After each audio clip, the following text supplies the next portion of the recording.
What if I told you that every obstacle blocking your path right now is actually proof that you're heading in the right direction? That the harder life pushes back against you, the closer you are to your breakthrough. That the resistance you're experiencing isn't evidence of failure, but confirmation of imminent success. This isn't wishful thinking or motivational fluff. This is the iron law of achievement that separates those who succeed from those who surrender. This is the fundamental principle that has built every fortune, launched every empire, and transformed every ordinary person into an extraordinary force of nature. You stand at a crossroads. Behind you lies the comfortable territory of mediocrity, where excuses flourish like weeds in an untended garden and dreams die quiet deaths of slow starvation. Behind you stretches the familiar landscape of average, where the majority of humanity camps out in the valley of good enough, never venturing toward the mountain peaks of their potential. It's warm there. It's safe there. It's predictable there, and it's exactly where your dreams go to die. Ahead stretches the uncertain path of greatness, littered with obstacles that will test every fiber of your being, challenge every assumption you hold about yourself, and demand every ounce of strength you possess. The path ahead is cold, it's dangerous, it's unpredictable, and it's exactly where your dreams come alive. The question isn't whether you'll face resistance. The question is whether you'll recognize that resistance as your compass pointing toward your destiny. The question isn't whether you'll encounter obstacles. The question is whether you'll understand that obstacles are not roadblocks, but mile markers on the highway to achievement. Today, I'm going to reveal to you the secret that has built empires, forged legends, and transformed ordinary individuals into extraordinary forces of nature. It's not talent, because talent without persistence is like a candle without flame. It's not luck, because luck is what happens when preparation meets opportunity, and preparation requires persistence. It's not connections or circumstances, because connections fade and circumstances change, but the person who persists outlasts them all. It's the one quality that, when properly understood and applied, makes you absolutely unstoppable, completely unshakable, and totally untouchable by the circumstances that defeat lesser souls. That quality is persistence backed by unshakable grit, fortified by unwavering determination, and powered by the burning desire to succeed. Listen carefully to this truth, because it will revolutionize your relationship with difficulty. Obstacles are not roadblocks. They are guideposts. They are not punishments. They are preparations. They are not evidence that you're going the wrong way. They are proof that you're going the right way. Every challenge you encounter is life's way of asking you one simple question: how badly do you want this? Every obstacle you face is the universe's method of separating the committed from the merely interested, the determined from the wishful, the destined from the doubtful. The universe operates on precise laws, as exact as mathematics and as reliable as gravity. Just as a river encounters the most resistance when it's carving the deepest channels, creating the most beautiful canyons and the most powerful currents, you will face the greatest opposition when you're creating something of lasting value, something that will stand the test of time, something that will make a difference long after you're gone. This isn't punishment, this is preparation. This isn't persecution, this is education. This isn't proof that you're failing. This is evidence that you're succeeding. Consider the story of Thomas Edison, the wizard of Menlo Park, the man who illuminated the world. When he was developing the electric light bulb, he didn't fail 10,000 times, he discovered 10,000 ways that didn't work. Each setback was information. Each obstacle was education. Each failure was fuel for his ultimate success. But here's what made Edison different from the countless other inventors who gave up when things got difficult. He understood that obstacles were not evidence of wrong direction, but confirmation of right direction. He knew that the bigger the obstacle, the more important the goal. He recognized that the fiercer the resistance, the more valuable the prize. Edison didn't just endure obstacles. He embraced them. He didn't just survive setbacks. He studied them. He didn't just overcome failures. He transformed them into stepping stones toward his ultimate triumph. When Edison's laboratory burned down in 1914, destroying millions of dollars worth of equipment and years of research, he didn't despair. He called his son and said, "Go get your mother and all her friends. They'll never see a fire like this again." The next morning, he was already making plans to rebuild bigger and better than before. You must rewire your thinking. You must reprogram your mental computer. You must reframe your relationship with resistance. When you encounter difficulty, don't ask, "Why is this happening to me?" Ask, "What is this teaching me?" Don't wonder, "How can I avoid this?" Well, can I use this? Don't think, this is too hard. Think, this is making me stronger. The weak see obstacles as stop signs. They see challenges as evidence that they should quit. They see resistance as proof that they're not meant to succeed. But the strong see obstacles as mile markers. They see challenges as confirmation that they're on the right path. They see resistance as the universe's way of making them worthy of their dreams. Which are you? Are you the type of person who turns back at the first sign of difficulty? Or are you the type who uses difficulty as fuel for your determination? Are you the type who sees obstacles as reasons to quit? Or are you the type who sees obstacles as reason to persist? Persistence is not merely continuing when things get tough. Any fool can be stubborn. Any weakling can be obstinate. Any quitter can pretend to be persistent for a little while. True persistence is something far more sophisticated, far more powerful, and far more rare. True persistence is intelligent tenacity. It's the ability to maintain direction while adapting method. It's holding your destination steady while remaining flexible about your route. It's knowing when to push harder and when to pivot, when to charge forward, and when to step back for a better angle of attack. Let me paint you a picture that will clarify this concept forever. Imagine you're a skilled sailor navigating toward a distant shore. You've set your destination and nothing will deter you from reaching it. But the wind changes direction. Do you abandon your destination? Absolutely not. You adjust your sails, you modify your approach. You adapt your technique while maintaining your target. The current shifts against you. Do you turn back? Never. You chart a new course. You find a different route. You use the very forces that oppose you to propel you forward. The storm rises. Do you surrender? Not a chance. You batten down the hatches. You secure your vessel. You ride out the turbulence knowing that calm seas await on the other side. This is persistence in action. This is the difference between amateur stubbornness and professional determination. This is what separates those who eventually succeed from those who eventually surrender. The mechanics of persistence operate on three distinct but interconnected levels, each essential for ultimate success. First, mental persistence. This is your ability to maintain unwavering focus on your goal despite external chaos, internal doubt, and the constant bombardment of negative influences that surround you daily.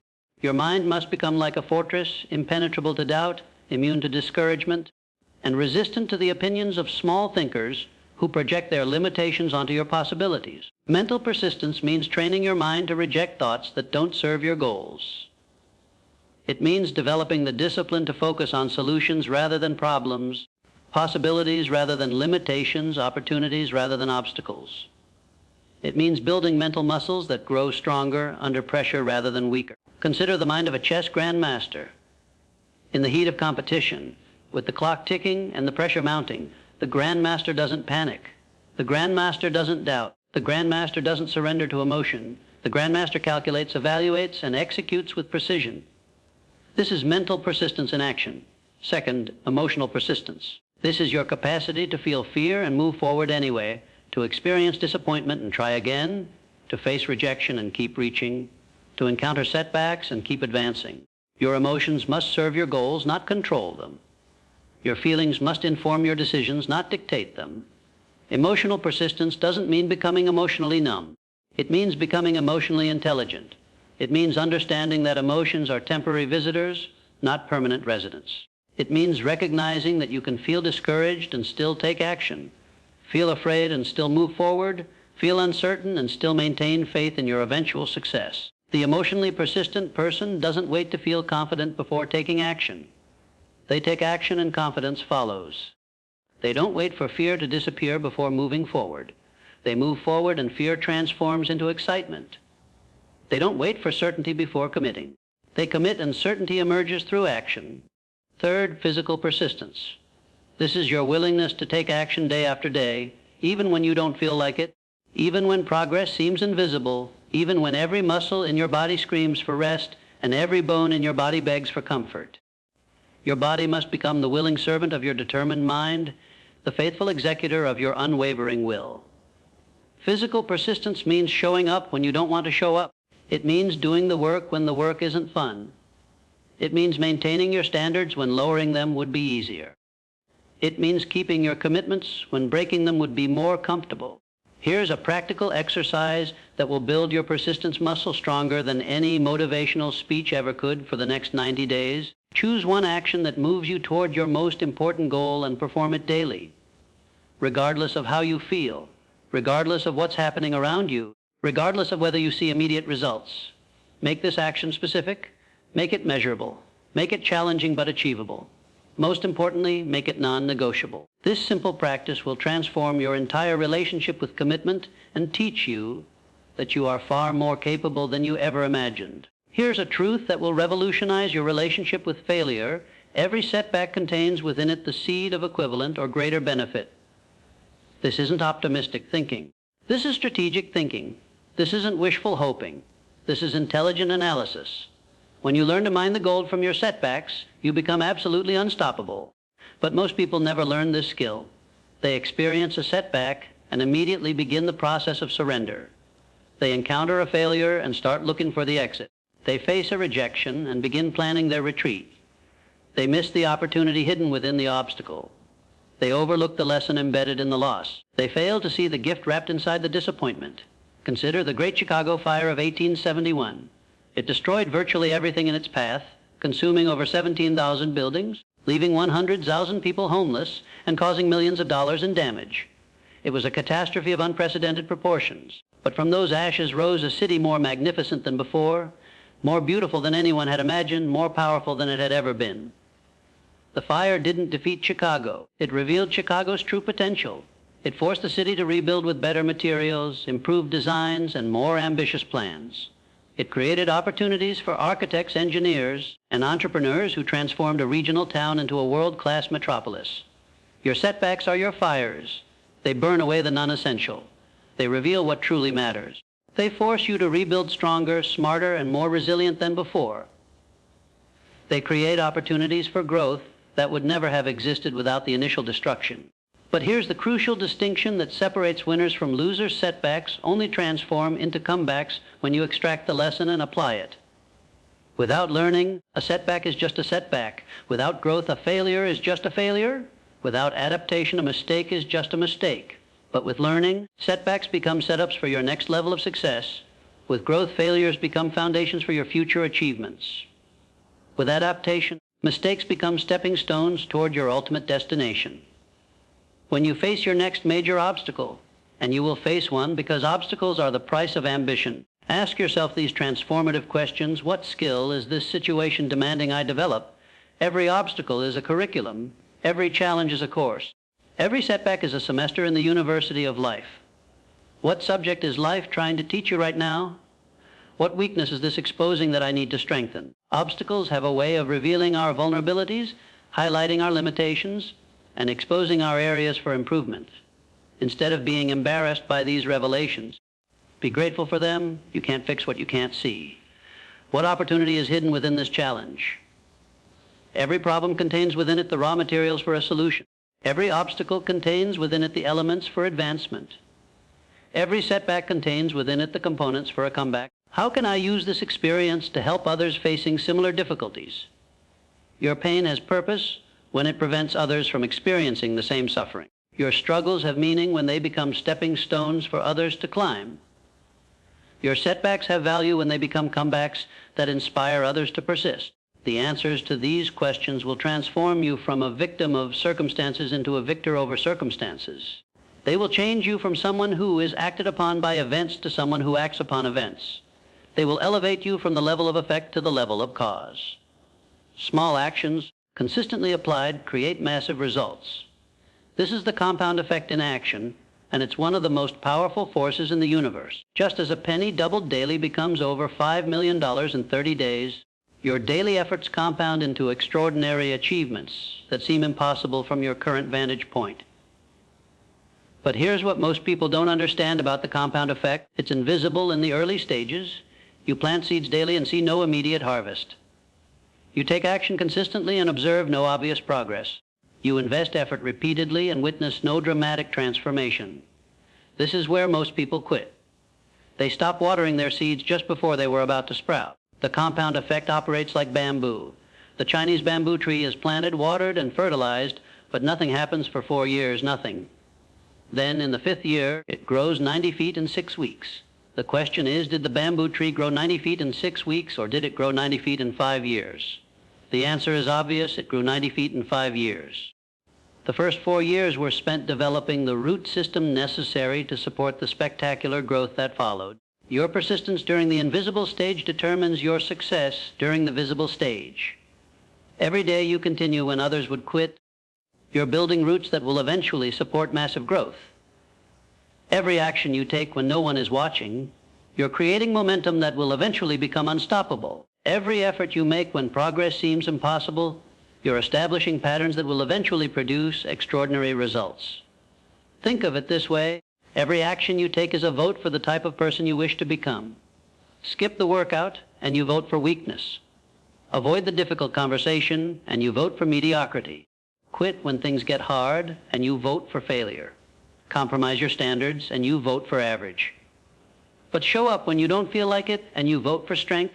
Face challenges head on and you vote for courage. Persist when others quit and you vote for success. Maintain your standards when it's difficult and you vote for excellence. Your daily votes determine your ultimate victory. Your consistent actions determine your eventual achievements.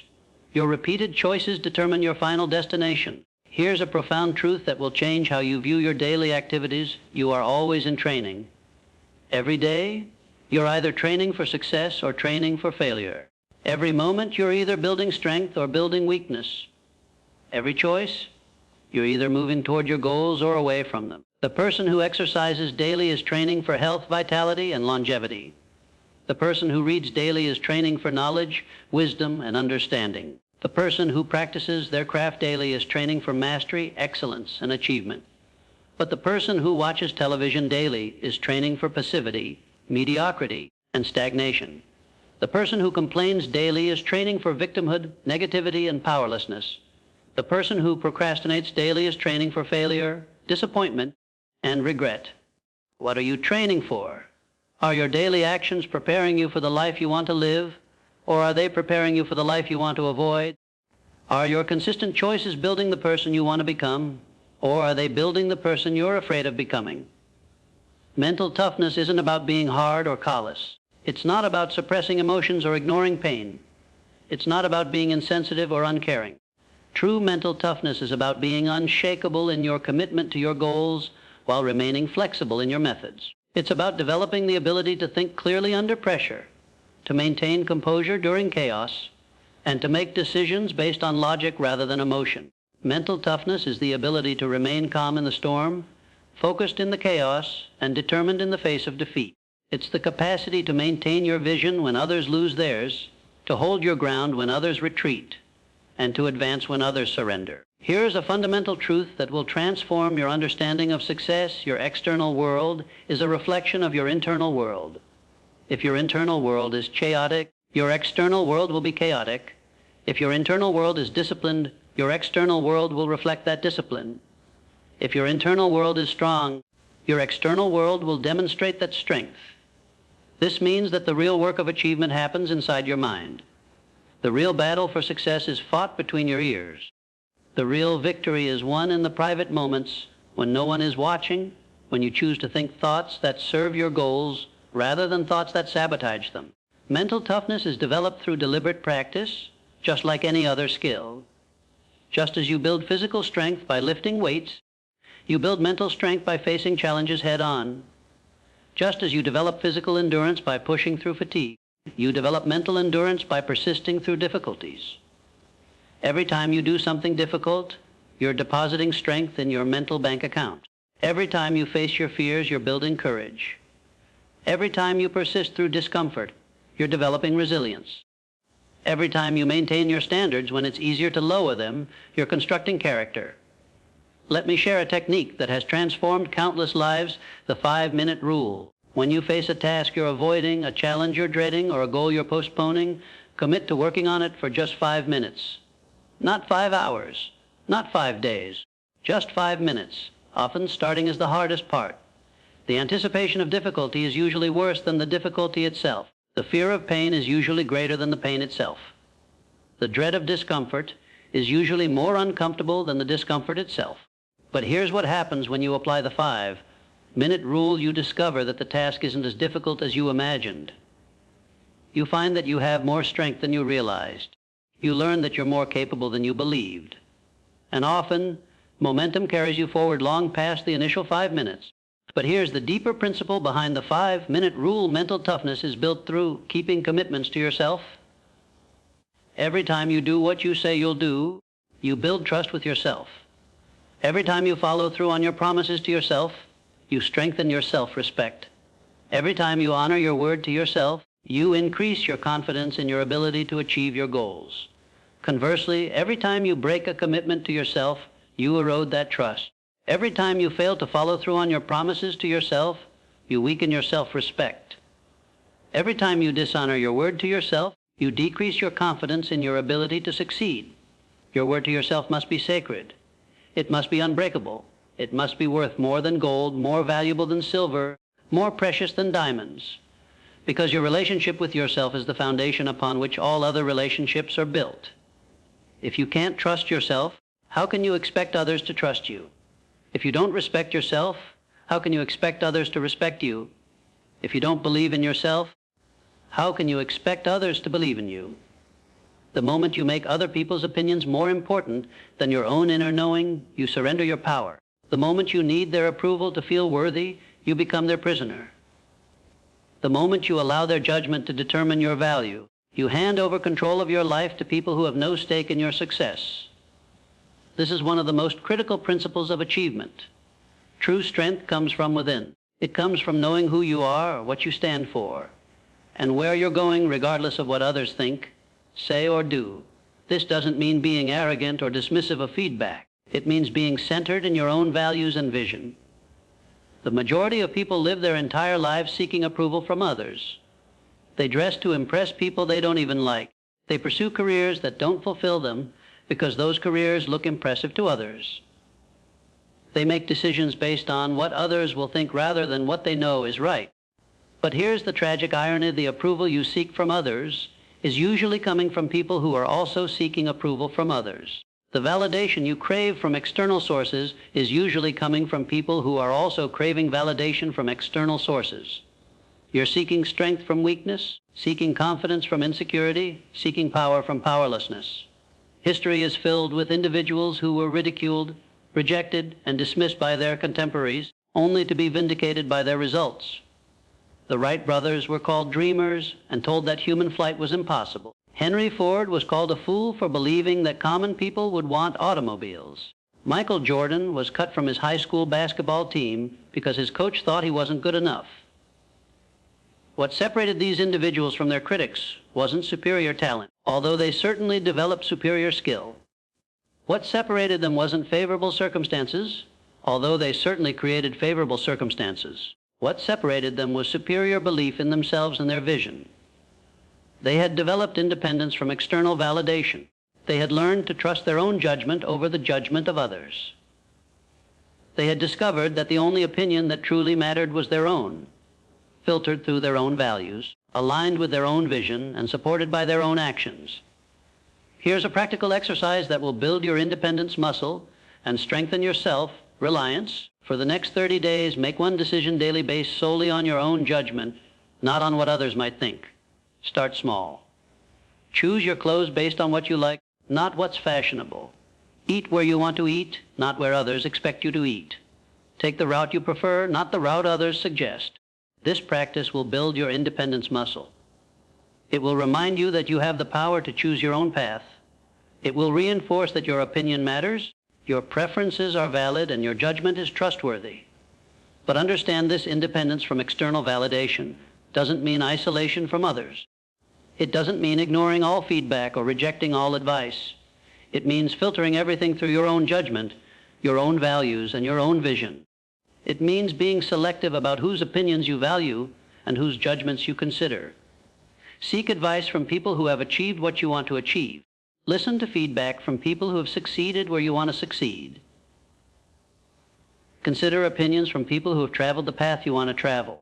But remember that even the best advice must be filtered through your own judgment and adapted to your own circumstances. Not every dream needs to be announced. Not every goal needs to be shared.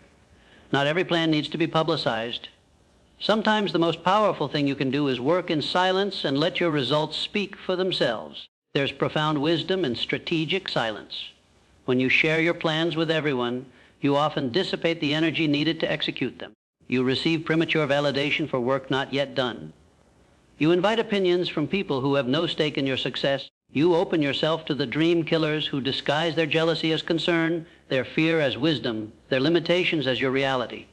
Think about it this way. When you announce your intentions to everyone, you experience a small hit of satisfaction, a minor dose of accomplishment, a brief moment of pride. Your brain receives some of the reward it was seeking from actually achieving the goal. This premature reward can actually reduce your motivation to do the work necessary to achieve the actual goal. But when you work in silence, you maintain your power. You protect your energy.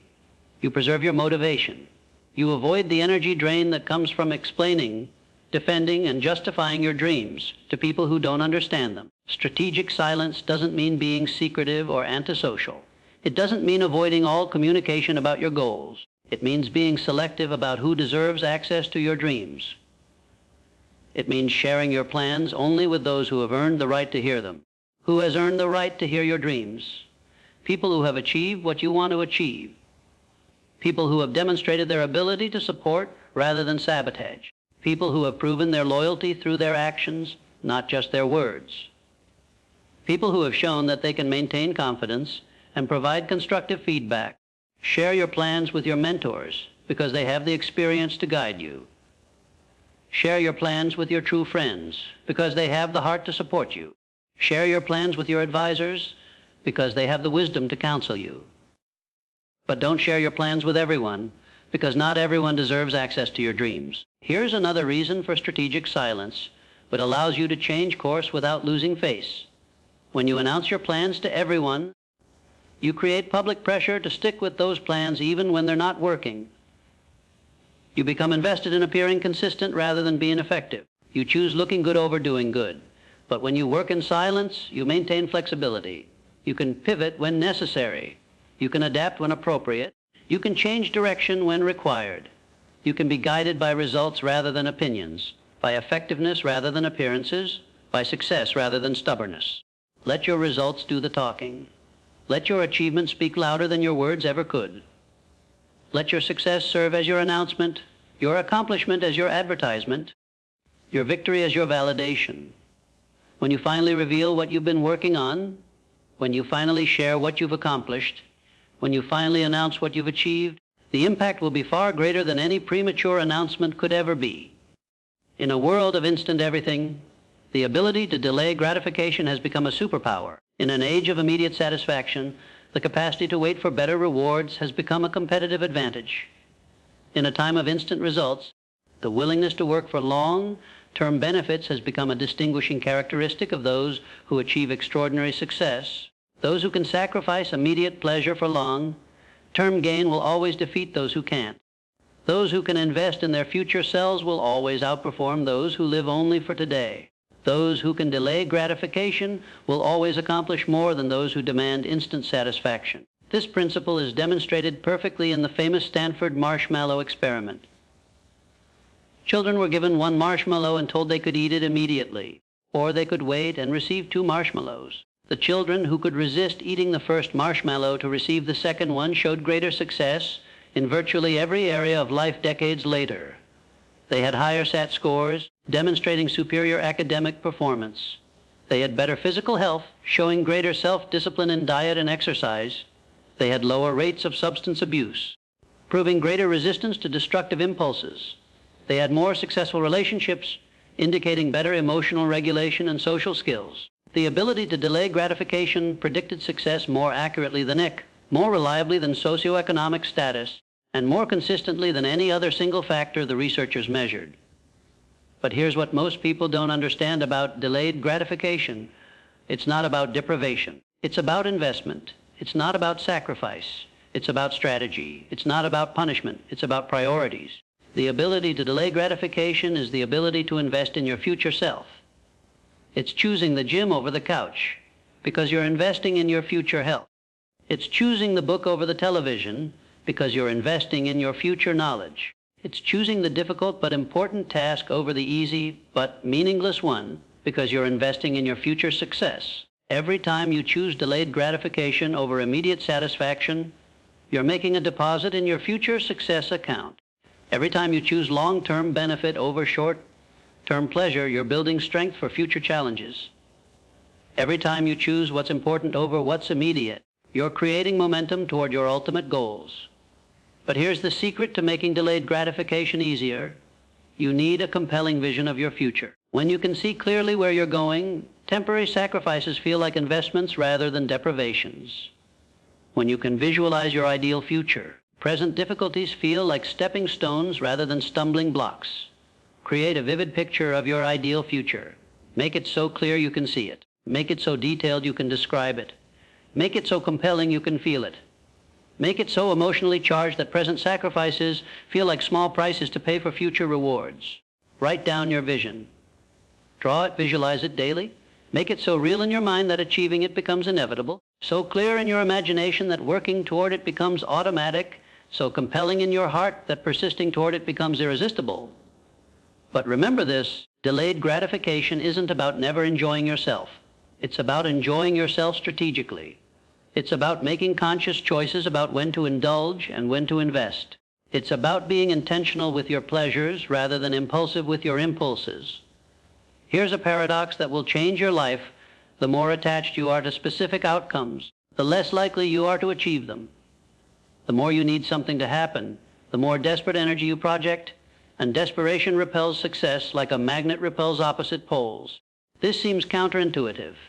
Logic suggests that caring deeply about outcomes would increase your chances of achieving them. But experience teaches us that excessive attachment to outcomes creates tension, and tension disrupts performance.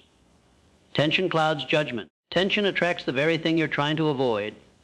Emotional detachment doesn't mean not caring. It means caring deeply about the process while holding outcomes lightly. It means doing your absolute best while accepting that some things are beyond your control.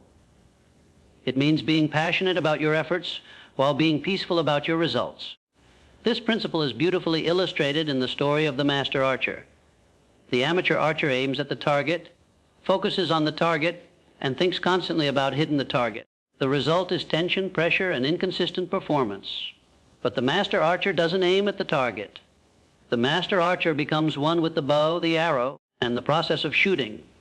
The target is simply where the arrow lands when the process is executed perfectly.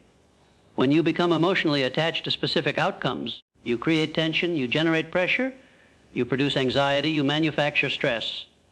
All of these emotions interfere with your ability to perform at your best, to think clearly, and to make optimal decisions. But when you detach from outcomes while remaining committed to excellence in process, you create flow. You generate confidence. You produce clarity. You manufacture calm. All of these states enhance your performance, clarify your thinking, and improve your decision-making. This doesn't mean you shouldn't have goals. Goals are essential for direction and motivation. But your goals should serve as your North Star, not your prison.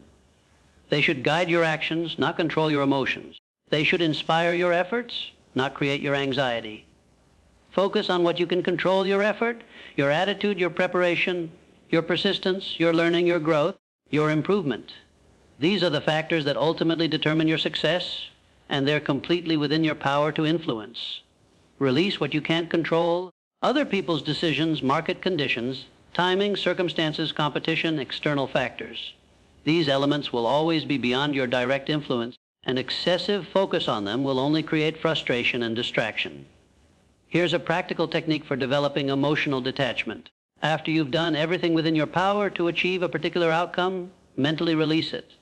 Say to yourself, I've done everything I can. Now I'll let the results unfold naturally. This mental release doesn't mean giving up. It means freeing yourself from the emotional burden of needing specific outcomes. When you release attachment to outcomes, you often find that outcomes improve. When you stop desperately needing success, success becomes more likely. When you stop frantically chasing results, results begin to chase you. Success isn't an accident. It's not a matter of luck. It's not a result of circumstances.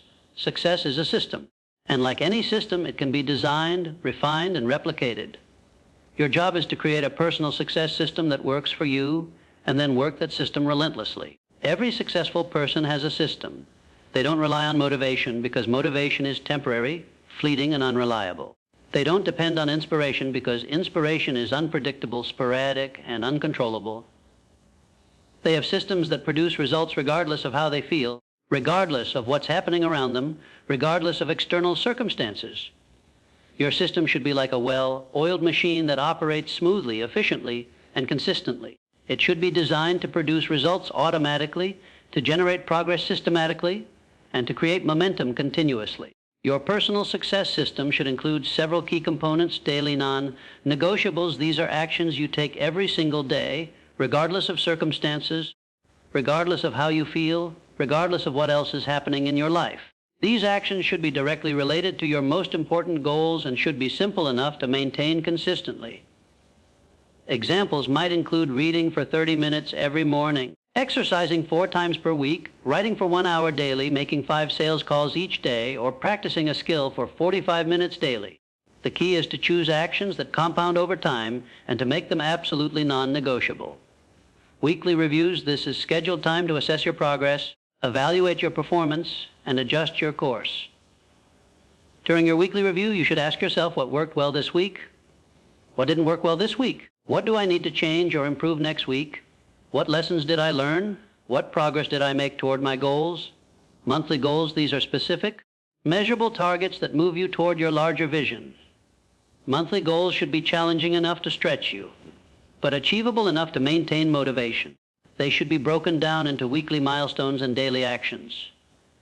Quarterly evaluations. This is deeper analysis of what's working and what isn't. Quarterly evaluations should examine your systems, your strategies, your habits, and your results.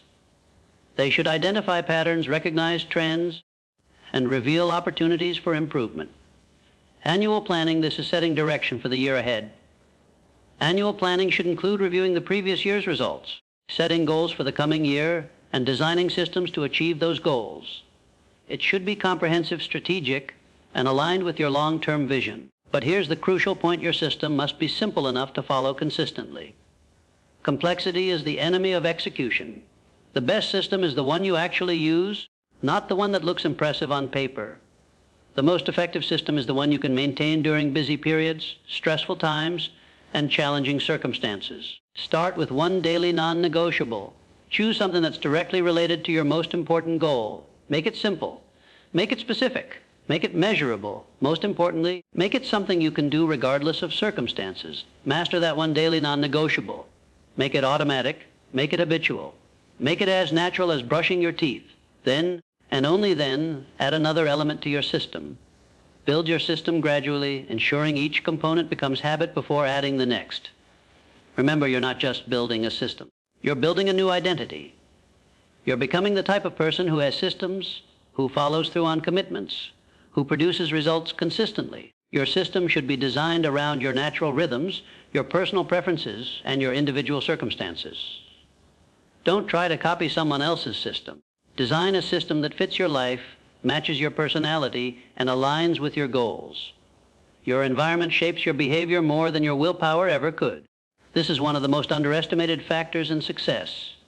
Most people try to change their behavior through willpower alone, but willpower is a finite resource. It gets depleted throughout the day. It weakens under stress. It fails when you need it most. But when you design your environment to support your goals, you make success easier and failure harder. You create external systems that support your internal commitments. You build structures that reinforce your desired behaviors and discourage your unwanted behaviors. This principle applies to both physical and social environments. Your physical environment should make success easier and failure harder. If you want to read more, put books where you'll see them and put distractions where you won't. If you want to exercise, lay out your workout clothes the night before. If you want to eat healthier, stock your refrigerator with healthy foods and remove the junk food. But your social environment is even more critical. You become who you spend time with. This isn't opinion. This is fact. The people you associate with most frequently determine your attitudes, your beliefs, your behaviors, and ultimately your results. If you're surrounded by complainers, you'll become a complainer. If you're surrounded by people who make excuses, you'll become someone who makes excuses. If you're surrounded by people who quit when things get difficult, you'll become someone who quits when things get difficult. But if you're surrounded by achievers, you'll become an achiever. If you're surrounded by people who take responsibility, you'll become someone who takes responsibility. If you're surrounded by people who persist through challenges, you'll become someone who persists through challenges. This means you must be ruthless about your associations. You must be selective about who you allow into your inner circle. You must be intentional about who you spend time with, who you listen to, and who you allow to influence your thinking. Audit your current environment. Ask yourself these critical questions. Does my physical space support my goals or sabotage them? Look around your home, your office, your car. Are you surrounded by things that remind you of your goals and inspire you to achieve them? Or are you surrounded by distractions that pull you away from your priorities? Do the people I spend time with elevate me or drain me? Think about your friends, your colleagues, your family members. After spending time with them, do you feel energized and inspired? Or do you feel depleted and discouraged? Do they support your dreams or dismiss them? Do they encourage your growth or enable your limitations? Are my daily inputs moving me toward my goals or away from them? Consider what you read, what you watch, what you listen to. Are you consuming information that expands your mind and increases your capabilities? Or are you consuming information that contracts your thinking and reinforces your limitations? Then make the necessary changes. This isn't about being antisocial or uncaring. It's about being strategic and intentional. Your environment is either working for you or against you. There's no neutral ground. Sometimes this means having difficult conversations with people who drain your energy. Sometimes it means creating boundaries with people who don't support your goals. Sometimes it means ending relationships that no longer serve your growth. But remember, as you change your environment, you're not just changing your surroundings. You're changing yourself. You're becoming the type of person who demands excellence from their environment, who creates conditions for success, who takes responsibility for their influences. Failure is feedback, not final judgment. It's information, not condemnation. It's education, not elimination. It's redirection, not rejection. But only if you choose to see it that way. Only if you decide to extract the lessons rather than absorb the pain. Only if you commit to growing from the experience rather than being diminished by it. The difference between those who succeed and those who fail isn't the absence of failure. Everyone fails, everyone makes mistakes, everyone experiences setbacks. The difference is in how they interpret and use those failures, mistakes, and setbacks. Winners and losers face the same challenges. They encounter the same obstacles. They experience the same disappointments. But winners use these experiences as fuel for their next attempt, while losers use them as excuses for their surrender. When you fail, and you will fail because failure is the price of attempting anything worthwhile, ask yourself these transformative questions. What did I learn from this experience? Every failure contains lessons. Every mistake provides education. Every setback offers insights. Your job is to extract these lessons and apply them to your next attempt. What would I do differently next time? Failure shows you what doesn't work. It reveals flaws in your approach. It highlights areas for improvement. Use this information to refine your strategy, adjust your methods, and improve your execution. How can this experience make me stronger? Every failure that doesn't destroy you makes you stronger. Every mistake that doesn't defeat you makes you wiser. Every setback that doesn't stop you makes you more resilient. What opportunity does this create? Sometimes failure redirects you toward better opportunities. Sometimes mistakes reveal better approaches. Sometimes setbacks open doors to superior alternatives.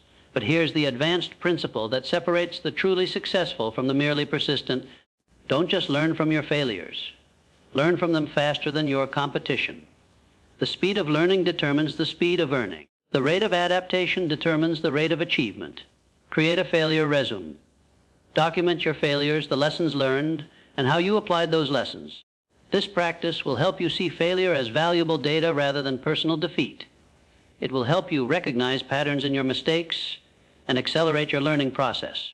But understand this: learning from failure doesn't mean celebrating failure. It doesn't mean seeking failure.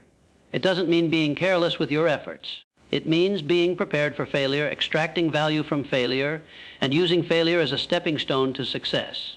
Remember, every master was once a disaster. Every expert was once a beginner. Every success story is built on a foundation of failures transformed into wisdom. Your failures don't define you. Your response to your failures defines you. Excellence isn't an act. It's a habit. It's not something you do occasionally when you feel inspired. It's something you do consistently whether you feel inspired or not. And habits are formed through daily practice, not occasional effort. The difference between good and great is often found in the quality of daily practices. The difference between average and excellent is usually discovered in the consistency of daily efforts. The difference between mediocre and outstanding is typically revealed in the discipline of daily commitment. Daily practice does two things simultaneously. It builds skill and it builds character. Each day you show up, you become more capable. Each day you persist, you become more resilient. Each day you practice, you become more professional. Each day you commit, you become more reliable. But here's what most people miss about daily practice. It's not about perfection. It's about consistency. It's better to practice imperfectly every day than to practice perfectly once a week. It's better to do something small daily than to do something big occasionally. The power of daily practice lies in its compound effect. Each practice session builds upon the previous one. Each day of effort adds to the days that came before. Each moment of commitment strengthens the foundation of your eventual success. Your daily practice should include several key elements: skill development. This is time spent improving your craft, developing your abilities, and enhancing your expertise. Whether you're a salesperson, an athlete, an artist, or an entrepreneur, you should dedicate time each day to becoming better at what you do. Physical maintenance. This is time spent taking care of your body through exercise, proper nutrition, and adequate rest. Your body is the vehicle that carries you toward your goals. You must maintain it properly if you expect it to perform at its best. Mental cultivation. This is time spent expanding your mind through reading, learning, thinking, and planning. Your mind is the most powerful tool you possess. You must sharpen it daily if you want to use it effectively. Spiritual connection. This is time spent connecting with something greater than yourself, whether through prayer, meditation, reflection, or service. Your spirit is the source of your strength, your courage, and your persistence. You must nourish it regularly if you want to sustain your efforts over time.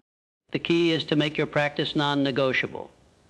It happens regardless of how you feel, regardless of what's happening around you, regardless of whether you see immediate results. It becomes as automatic as breathing, as natural as walking, as essential as eating. Start with just 15 minutes a day. Choose one area of practice and commit to it for 15 minutes daily. Don't worry about dramatic results. Don't expect immediate transformation. Just focus on consistency. Just concentrate on showing up. Just commit to the process. After 30 days of consistent practice, you'll notice changes. After 90 days, you'll see significant improvement. After 1 year, you'll be amazed at your transformation. After 5 years, you'll be unrecognizable from who you are today. In a world that demands instant results, strategic patience has become a competitive advantage. While others chase quick fixes, you invest in long-term solutions. While others plant grass for immediate gratification, you plant trees for lasting impact. While others look for shortcuts, you build foundations. Strategic patience isn't passive waiting. It's not hoping that things will improve without effort. It's not sitting idle while opportunities pass by. Strategic patience is active preparation. It's using the time it takes for results to manifest to build the skills, relationships, and systems that will support your success. Think of strategic patience as compound interest for your efforts. The longer you persist, the greater the return. The more you invest in delayed gratification, the more substantial your eventual rewards. The more you focus on long-term thinking, the more significant your long-term results. But strategic patience requires faith. Faith that your efforts matter even when you can't see immediate results. Faith that the process works even when progress seems invisible. Faith that persistence pays off even when payment seems delayed. This faith isn't blind optimism. It's not wishful thinking. It's not naive hope. It's informed confidence based on universal principles that have worked for countless individuals throughout history. It's trust in the process backed by evidence from those who have walked the path before you. Consider the story of Jeff Bezos and Amazon. When Bezos started Amazon in 1994, he famously said he was building a company for the long term. He warned investors that Amazon might not show profits for years. He focused on growth, customer satisfaction, and market share rather than immediate profitability. Many critics called Amazon's approach foolish. They said the company was burning through cash without generating profits. They predicted failure. They advised investors to stay away. But Bezos maintained his strategic patience. He continued investing in the future while competitors focused on quarterly results. Today, Amazon is one of the most valuable companies in the world. Bezos became one of the richest people in history. His strategic patience paid off in ways that exceeded even his ambitious projections. But it took decades of persistent effort, continuous investment, and unwavering faith in the long-term vision. Your success may not happen as quickly as you'd like. Your progress may not be as visible as you'd prefer. Your results may not be as immediate as you'd hope. But if you maintain strategic patience, if you continue investing in your long-term success, if you persist through the inevitable delays and setbacks, you will eventually achieve results that exceed your current imagination. Use the waiting time wisely. Use the delay to prepare. Use the patience to position yourself for success. Every day you wait is a day you can use to improve, to learn, to grow, to prepare for the opportunities that are coming. You need personal victory standards that are independent of external recognition. You need internal metrics that measure progress even when the world can't see it. You need private victories that fuel public success. You need standards that you set, that you measure, and that you celebrate. Most people measure their success by external standards: how much money they make, what title they hold, what car they drive, what house they live in, what others think of them. But external standards are unreliable. They can be taken away by circumstances beyond your control. They can be influenced by factors you can't manage. They can leave you feeling empty even when you achieve them. Personal victory standards are different. They're based on your effort, your growth, your character, your integrity, your persistence. They're measured by your improvement, your consistency, your commitment, your values. They're independent of external circumstances and immune to external opinions. Your victory standards should be measurable. You can track progress objectively. You can see clearly whether you're meeting your standards or falling short. You can measure your success with precision and accuracy. Controllable, they depend on your actions, not external factors. They're influenced by your choices, not other people's decisions. They're determined by your effort, not circumstances beyond your control. Meaningful, they align with your values and vision. They matter to you personally, not just professionally. They connect to your deeper purpose and your longer-term goals. Challenging, they stretch you beyond your comfort zone. They require you to grow, to improve, to develop new capabilities. They push you to become better than you currently are. Examples of personal victory standards might include: I will work on my most important goal for at least 1 hour daily, regardless of how I feel, regardless of what else is happening, regardless of whether I see immediate progress. I will read for 30 minutes every morning, expanding my knowledge, improving my thinking, and investing in my intellectual growth. I will exercise 4 times per week, maintaining my physical health, building my strength, and developing my discipline. I will practice gratitude daily, appreciating what I have, acknowledging my progress, and maintaining a positive perspective. I will maintain my composure under pressure, responding thoughtfully rather than reacting emotionally, making decisions based on logic rather than impulse. These standards become your non-negotiables. They become the foundation upon which everything else is built. They become the source of your unshakable confidence, your inner strength, and your persistent motivation. When you meet your personal victory standards, you win regardless of external results. When you maintain your standards, you succeed regardless of external recognition. When you honor your standards, you achieve regardless of external circumstances. But when you compromise your standards, you lose regardless of external success. When you abandon your standards, you fail regardless of external recognition. When you violate your standards, you diminish yourself regardless of external achievements. Your standards are your promise to yourself. They're your commitment to excellence. They're your path to self-respect. Honor them.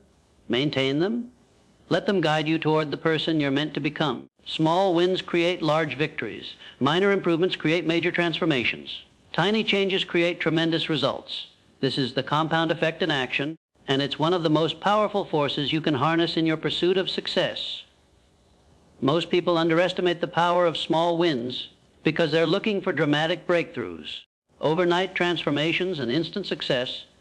They want to lose 50 pounds in a month, make $1 million in a year, or master a skill in a week. But this approach leads to disappointment, frustration, and eventual surrender.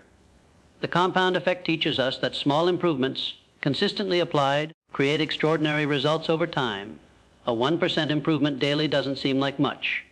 But over the course of a year, that 1% daily improvement compounds into a 37-fold increase in performance.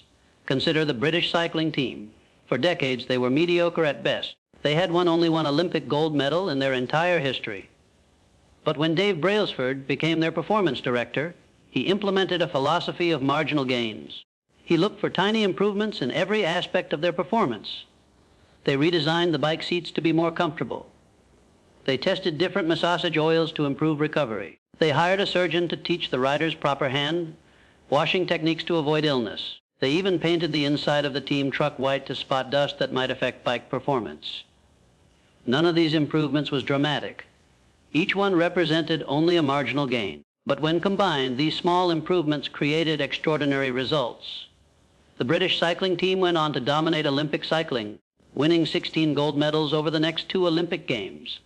The same principle applies to your personal development. Small daily improvements in your habits, your skills, your knowledge, your relationships, and your character compound into remarkable transformations over time. Reading just 10 pages a day doesn't seem like much. But over the course of a year, that's 650 pages or approximately 12 books. In 5 years, that's 60 books. In 10 years, that's 120 books. That level of continuous learning will transform your thinking, expand your capabilities, and create opportunities you can't currently imagine. Exercising for just 20 minutes a day doesn't seem significant. But over the course of a year, that's over 120 hours of exercise. That's enough to transform your health, your energy, your confidence, and your self-discipline. Saving just $5 a day doesn't seem like much. But over the course of a year, that's $1,825. In 10 years, that's $18,250. With compound interest, that small daily saving could grow into a substantial sum over time. The key is to focus on small wins that are sustainable over time. Don't try to make dramatic changes that you can't maintain. Instead, make small improvements that you can sustain consistently. Don't aim for perfection. Aim for progress. Don't seek dramatic transformation. Seek daily improvement. Celebrate your small wins. Acknowledge your progress. Recognize your improvements.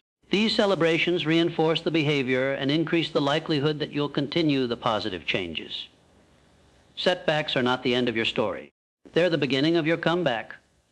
Every champion has faced moments when defeat seemed certain, when giving up seemed logical, when continuing seemed impossible. But champions are defined not by their ability to avoid setbacks, but by their capacity to recover from them. The art of comeback is the ability to transform setbacks into setups, failures into fuel, and obstacles into opportunities. It's the skill of using your lowest moments as launching pads for your highest achievements. It's the discipline of mining gold from the rock bottom of your experience. But comebacks don't happen by accident. They're not the result of luck or chance. They're the product of specific mindsets, strategies, and actions. They're the outcome of deliberate choices made in the darkest moments of your journey. The first element of a successful comeback is acceptance. You must accept that the setback has occurred. You must acknowledge the reality of your situation. You must face the truth about where you are, even when that truth is uncomfortable, painful, or embarrassing. Denial prolongs suffering. Avoidance delays recovery. Resistance wastes energy, but acceptance creates clarity. It allows you to see your situation objectively, to assess your options realistically, and to make decisions based on facts rather than emotions. The second element is learning. Every setback contains lessons. Every failure provides education. Every mistake offers insights. Your job is to extract these lessons and apply them to your next attempt. Ask yourself what caused this setback, what factors contributed to this failure. What mistakes did I make? What warning signs did I ignore? What would I do differently if I could start over? The third element is planning. Once you've accepted your situation and learned from your experience, you need to create a plan for your comeback.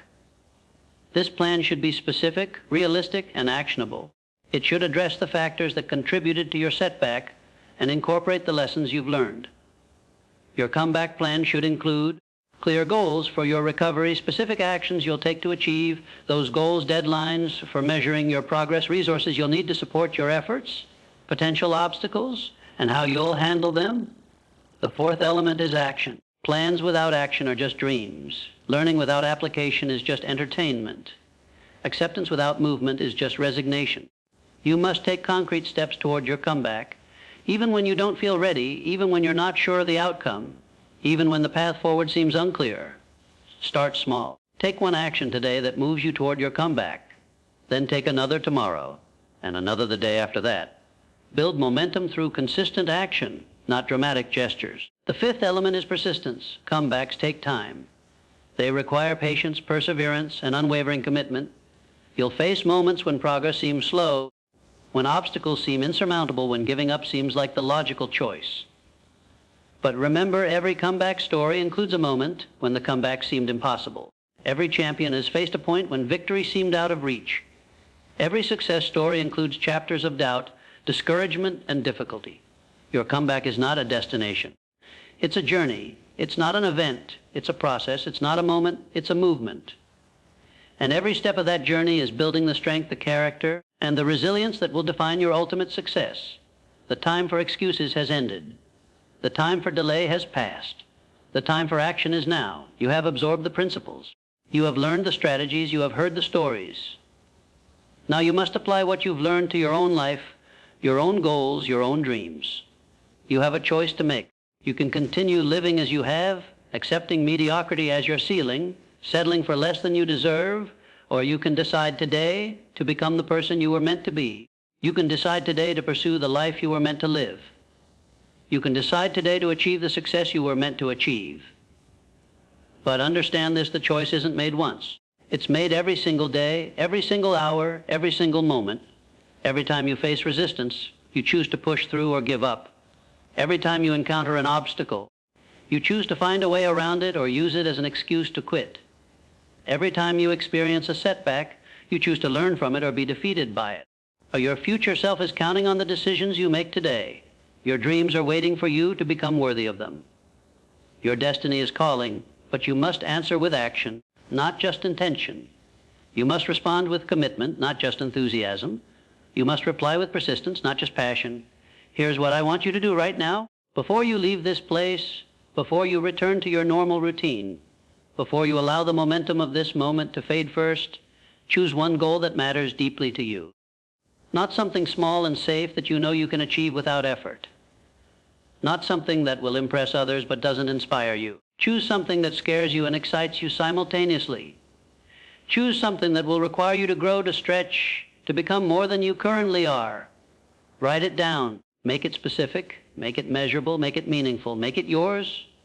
Second, identify the first obstacle between you and that goal. Don't avoid it. Don't minimize it. Don't pretend it doesn't exist. Acknowledge it fully. Stare it in the face. Understand that this obstacle is not your enemy. It's your teacher. It's not your problem. It's your opportunity. Third, commit to taking one specific action today that moves you toward that goal despite the obstacle. Not tomorrow. Not next week. Not when conditions are perfect. Today, make it specific. Make it measurable. Make it something you can complete before you go to sleep tonight. Fourth, make this commitment public. Tell someone you trust about your goal and your first step. Write it down. Post it somewhere you'll see it daily. Accountability accelerates achievement. Public commitment increases follow-through. Fifth, begin immediately. Don't wait for motivation. Don't wait for inspiration. Don't wait for the perfect moment. Start now. Take the first step. Make the first move. Begin the journey. But remember this, your goal is not your destination. It's your direction. Your plan is not your prison. It's your pathway. Your timeline is not your tyrant. It's your guide. Stay flexible in your methods while remaining firm in your commitment. Adapt your approach while maintaining your ambition. 6, develop your personal victory standards. Create metrics that measure your progress regardless of external recognition. Establish benchmarks that depend on your effort, not circumstances. Design standards that make you proud of your process, not just your results. 7th, design your environment for success. Remove obstacles to your desired behaviors. Create triggers for your positive habits. Surround yourself with people who support your growth. Eliminate influences that sabotage your progress. 8th, commit to daily practice. Choose one action that develops your skills, builds your strength, or advances your goals. Make it non-negotiable. Make it as automatic as breathing. Make it the foundation upon which everything else is built. 9th, embrace strategic patience. Understand that meaningful results take time. Accept that progress is often invisible before it becomes obvious. Trust the process even when you can't see immediate results. Plant seeds today that will grow into forests tomorrow. 10th, prepare for setbacks. Understand that obstacles are inevitable. Know that failures are part of the journey. Expect challenges and prepare to overcome them. Develop the art of comeback before you need it.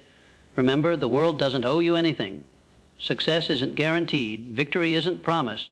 But if you're willing to persist when others quit, If you're willing to work when others rest, if you're willing to sacrifice when others spend, if you're willing to learn when others assume they already know, then you will achieve what others only dream about. The obstacles in your path aren't roadblocks. They're stepping stones. Each one you overcome makes you stronger. Each one you conquer brings you closer to your destination. Each one you master becomes a tool for helping others who face similar challenges. Your persistence isn't just about you. It's about your family, who will benefit from your success. It's about your community, which will be strengthened by your achievement. It's about everyone who will be inspired by your example, elevated by your success, and empowered by your story. You have something unique to offer this world. You have talents that no one else possesses. You have experiences that no one else has lived. You have perspectives that no one else can provide. You have contributions that no one else can make.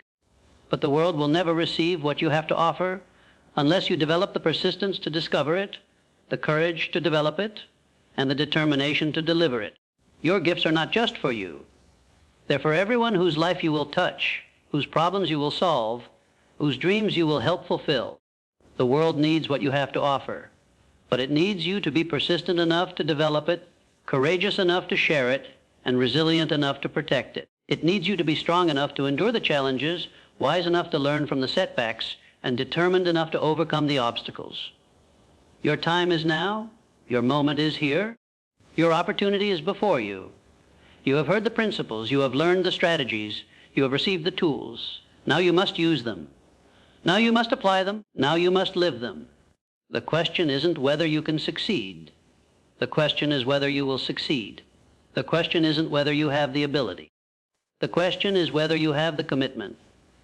The question isn't whether you're capable of achieving your goals. The question is whether you're willing to pay the price of achieving them. The choice is yours. Choose wisely. Choose boldly. Choose now. Choose to persist when others quit. Choose to advance when others retreat. Choose to begin when others hesitate. Choose to continue when others stop. Because persistence doesn't just pay off. Persistence transforms you into the person worthy of the success you seek. Persistence develops the character necessary to handle the success you achieve. Persistence builds the strength required to maintain the success you create. And that transformation, that development, that building of character and strength and resilience is the greatest victory of all. It's the victory that can never be taken away from you. It's the victory that grows stronger with time. It's the victory that makes every obstacle worth overcoming, every setback worth experiencing, every challenge worth facing. Your persistence is your power. Your determination is your strength. Your commitment is your competitive advantage. Use them. Trust them. Let them guide you to the success that's waiting for you. The world is waiting for your contribution. Your dreams are waiting for your commitment. Your future is waiting for your persistence. Don't keep them waiting any longer. Begin now. Persist always, succeed inevitably.